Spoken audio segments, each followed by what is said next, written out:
It's Men's Mental Health Month, and I figured I would share a little bit of what I've dealt with in the past, because mental health, obviously, that includes stuff like depression and anxiety, and so often guys are afraid of talking about it. They don't feel like they have anybody to talk about it with, and frankly, there's that part in the back of their head that says if they do share it, it's going to get used against them. So I figured I'll step up, I'll be a little bit vulnerable, I'll talk to you about what I've been through in terms of mental health and that kind of thing. And I've always struggled with self-worth and self-doubt and low self-esteem, and mixed in there was tons of deep depression, although that came later. But even growing up, I always felt alone. I felt like I had to do it on my own, and I didn't feel like I could actually do it on my own. I always felt like I dropped the ball and I just sucked at getting things done. And as I got older, it churned more into a self-loathing. And so that voice in my head would just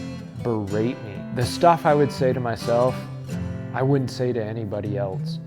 Yet I would say it to myself constantly, and I would just completely beat myself up about everything. And I felt alone, I felt dejected, I felt isolated, and I felt like a failure. I hit that point where I realized, okay, I can either just keep going this pathway and expecting something good to slap me upside the head, which then I probably wouldn't care about anyways, because I'd find a reason why that wasn't a good thing. Or I can start to shift things. And so what I had to start doing was, how am I seeing the world? How am I seeing myself? And what's appropriate and what's not?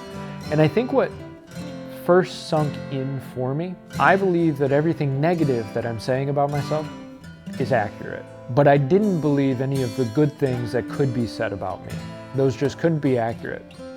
And so I resolved to say, no, if I'm gonna believe the negative, I'm gonna believe the positive too. And that was kind of my first step out of the darkness. Now, there's a lot of steps that I ended up taking, but I think that was the biggest one first, is why am I so quick to believe the bad stuff, which had been said to me from others for a big chunk of my life, as well as me saying to myself and reiterating it over and over and just obsessing about it. But why couldn't I start to say good things to myself and receive the good things that were being said to me? And I battled it, and it wasn't easy, and slowly but surely, I started to realize that there is a balance to how I see things, and I wanted the truth.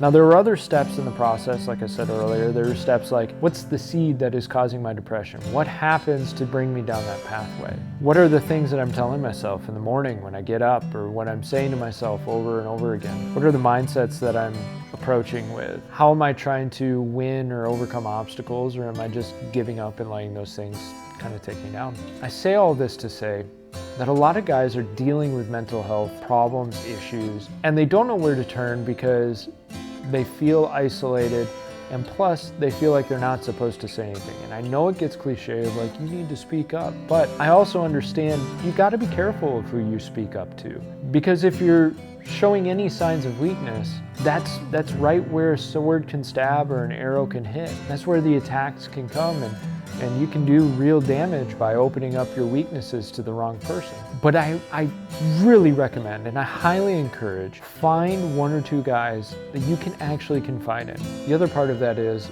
resolve that you want to heal. We tell ourselves we want to heal. Of course I want to heal. Why wouldn't I? And I can say this from experience. Depression, anxiety, all of that, there's almost an addictive nature to it. There's something that feels comfortable in the misery. It hurts, it hurts, it hurts, it hurts. But it's a pain that we know. And at some point we have to realize and decide, that's not the pain I want anymore in my life, and I'm going to try and find a way to solve it. I've got to heal. And so I'm encouraging you, if you're a guy that's dealing with mental health issues, and it's something that you've dealt with for years and you're kind of at wit's end, talk to somebody. And if you have trouble making brothers, let's talk about that. But guys weren't meant to go it alone. And I think a big part of why guys are just feeling helpless is because they're alone. They're isolated. And we weren't meant to be that way. We weren't created that way. We were created for community. We were created for connection. If you're somebody who knows a guy who's struggling, or it seems like he might be struggling, talk to him. See if you can create a landscape for him to feel a little more comfortable, just to start opening up about what's going on in his life. And if your guy's dealing with stuff, then I encourage you, I implore you, connect with somebody. Don't think that it's all over. Don't think that it's time to give up. Let's try one more thing.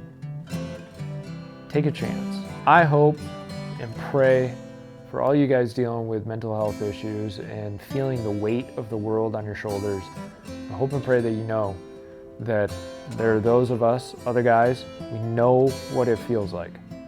We know what you're going through. And there are those of us who have experienced it. We've come out on the other side and we say, keep going, we know you can make it. So with that, I'm gonna tell y'all, hope you all have a great day. Love y'all.